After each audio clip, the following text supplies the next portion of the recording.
علامہ اقبال نے شاہین کو as a analogy use کیا ہے درویش سے. وہ شاہین کو درویش سے کمپیئر کرتے ہیں. جو صفات اس پرندے میں ہے وہ مرد درویش اور بزرگ میں ہوتی ہیں.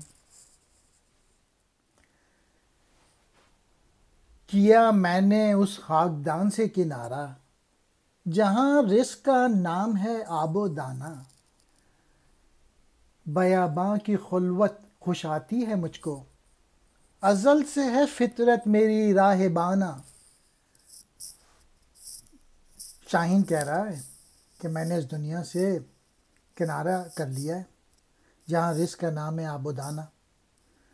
جنگل کی تنہائی مجھے پسند ہے اور شروع ہی سے فطرت میری جو ہے وہ درویشوں جیسی ہے. مین میسج یہ ہے کہ ہم اس دنیا میں صرف نوکری کرنے یا صرف رزق کمانے کے لیے نہیں آئے، بلکہ اعلیٰ مقاصد حاصل کرنے کے لیے آئے ہیں، بڑے گولز حاصل کرنے کے لیے آئے ہیں. انسان اشرف المخلوقات ہے، اس پہ ہمیں سوچنا چاہیے کہ ہم کیا کنٹریبیوٹ کر سکیں اس دنیا میں.